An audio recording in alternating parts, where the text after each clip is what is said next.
बिस्मिल्लाहिर्रहमानिर्रहीम अस्सलामुअलैकुम वरहमतुल्लाहि वबरकातुहू। Welcome to my kitchen. और आज मैं आप लोगों के लिए लेकर आई हूँ बहुत ही डिलीशियस और एकदम परफेक्ट देगी चना पुलाव की रेसिपी। खाने में इसका फ्लेवर और टेस्ट बहुत ही कमाल का होता है, इवन कि आपको मटन और बीफ पुलाव से भी ज़्यादा अच्छा लगेगा। तो चलें रेसिपी को बनाना स्टार्ट करते हैं। इस रेसिपी के लिए मैंने यहाँ पे सफ़ेद चना का इस्तेमाल किया है, जो कि उबलने के बाद 2.5 कप है। चनों को हमने यहाँ पे जस्ट इतना बॉईल किया है कि वो हाथ से प्रेस करने पर आराम से टूट जाए। हमने यहाँ पे ज़्यादा बॉईल नहीं करना। 2.5 कप उबले हुए चनों के साथ मैंने यहाँ पे 2.5 गिलास चावल का इस्तेमाल किया है, जो कि बासमती है। आप यहाँ पे कोई भी अपनी मर्जी का चावल इस्तेमाल कर सकते हैं, मगर बासमती राइस का फ्लेवर और खुशबू और चावलों के मुकाबले में ज़रा ज़्यादा अच्छी होती है। अब हम इसे पानी से अच्छी तरह से वॉश कर लेंगे। देन इसे हम सोक करने के लिए रख देंगे तकरीबन आधा घंटे के लिए। अब हम एक कढ़ाई ले लेंगे, उसमें शामिल करेंगे 1 कप भर के घी। अगर आप चाहें तो यहाँ पे कुकिंग ऑयल भी इस्तेमाल कर सकते हैं, मगर घी शामिल करने से हमारे चावल बहुत ही खिले खिले बनते हैं। साथ ही इसमें शामिल करेंगे 2 अदद बड़े साइज़ की प्याज स्लाइसली चॉप की हुई। और प्याज शामिल करने के बाद हमने इसे इतना फ्राई करना है कि इसका कलर गोल्डन ब्राउन हो जाए, बिल्कुल इस तरह जैसा कि आप वीडियो में देख सकते हैं। देन इसके बाद इसमें शामिल करेंगे 1 टेबल स्पून यानी कि खाने का 1 चमचा भर के लहसुन अदरक का पेस्ट शामिल करने के बाद हमें इसे अच्छे से फ्राई करना है प्याज के साथ। इसके बाद हम इसमें शामिल करेंगे कुछ खड़े मसाले। गरम मसाले में हम शामिल करेंगे 2 अदद बादियान के फूल यानी कि स्टार नाइस्ड, 5 अदद सब्ज इलायची यानी कि ग्रीन कार्डेमन, 2 से 3 बड़ी काली इलायची यानी कि बिग ब्लैक कार्डेमन, 1 टीस्पून यानी कि 1 चाय का चमचा काली साबुत मिर्च ब्लैक पेपर, 3 से 4 अदद तेज़ पत्ता यानी कि बे लीव्स, इसे हम तोड़ के शामिल करेंगे। साथ ही इसमें शामिल करेंगे 3 से 4 दालचीनी की पीसेस यानी कि सिनेमन स्टिक्स, 6 से 8 इसमें लौंगे शामिल करेंगे यानी कि क्लोव्स। और लास्ट में शामिल करेंगे 1 खाने का चमचा यानी कि 1 टेबल स्पून साबुत सफ़ेद ज़ीरा यानी कि क्यूमिन सीड्स। तमाम तरह साबुत गरम मसाले को हम अच्छे से फ्राई कर लेंगे। देन इसमें शामिल करेंगे हम बारीक सब्ज़ कटी हरी मिर्चें, जो कि मैंने यहाँ पे 8 अदद ली हैं। अगर आपको एक्स्ट्रा स्पाइसी खाना है तो आप इसकी क्वांटिटी बढ़ा भी सकते हैं, या आप यहाँ पे हरी मिर्चों का पेस्ट भी बना के शामिल कर सकते हैं, ये बिल्कुल ऑप्शनल है। हरी मिर्चों को अच्छे से मिक्स कर लेने के बाद इसमें शामिल करेंगे 2 अदद बड़े साइज़ के टमाटर गोल कटे हुए। टमाटरों को अच्छे से मिक्स कर लेंगे और इसे भून लेंगे। टमाटरों को ज़रा सा सॉफ्ट करने के लिए इसे स्टीम देना ज़रूरी होता है, तो इसलिए हम इसे कवर करके पकाएंगे 2 से 3 मिनट के लिए, ताकि हमारे टमाटर जो हैं सॉफ्ट हो जाएं।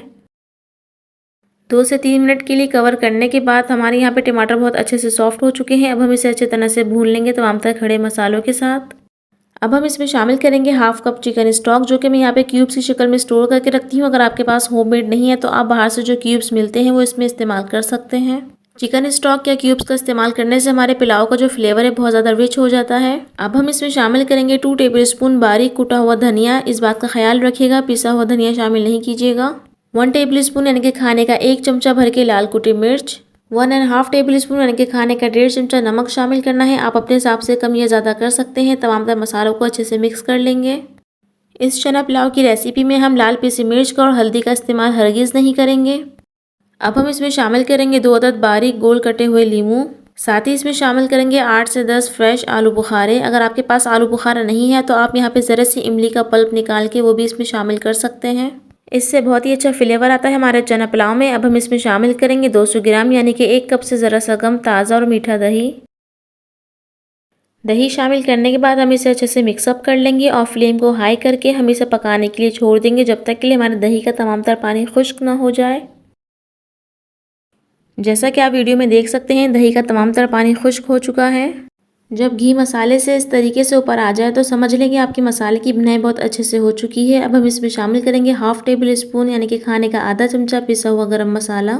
साथ ही इसमें शामिल करेंगे 1 टेबल स्पून यानी कि खाने का 1 चमचा भर के अचार। मैं यहाँ पे मिक्स अचार इस्तेमाल कर रही हूँ, आपके पास जो भी अवेलेबल हो आप इसमें शामिल कर सकते हैं, इससे बहुत ही अच्छा फ्लेवर आता है हमारे चना पुलाव में। अच्छे से मिक्स करेंगे। देन इसमें तमाम तरह उबले हुए चने शामिल करेंगे, जो कि हमने 2.5 कप लिए हैं उबले हुए चने। शामिल करने के बाद हम इसे 3 से 4 मिनट के लिए हाई फ्लेम करके पकाएंगे, ताकि ये अच्छे से मिक्सअप हो जाए। देन इसमें शामिल करेंगे सब्ज़ हरी मिर्चें, इस तरह से कट लगा के शामिल करेंगे तकरीबन 6 अदद।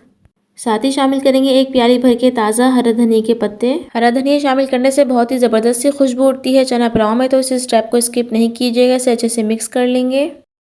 अब हम इसमें शामिल करेंगे तकरीबन 4 से 4.5 गिलास पानी और हाई फ्लेम करके इसे कवर कर देंगे ताकि इसमें बॉयल आ जाए। अब हम इसमें शामिल करेंगे तमाम तरह भीगे हुए चावल। मैंने यहाँ पे पतीली चेंज कर ली थी। चावलों को हमेशा खुले बर्तन में बनाया करें ताकि हमारे चावल खिले खिले बने।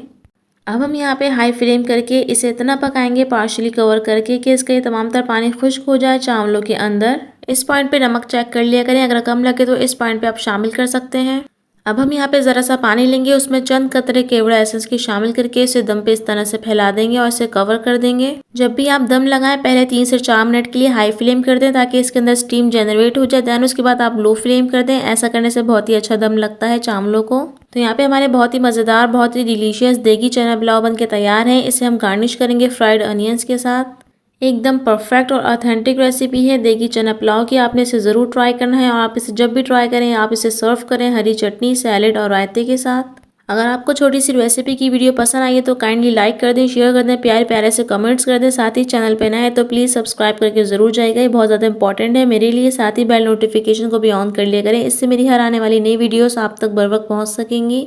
इसी के साथ दे मुझे इजाज़त। खुश रहें, आबाद रहें। इंशाल्लाह फिर मिलूंगी एक नेक्स्ट वीडियो में एक स्पेशल रेसिपी के साथ। अल्लाह हाफिज़।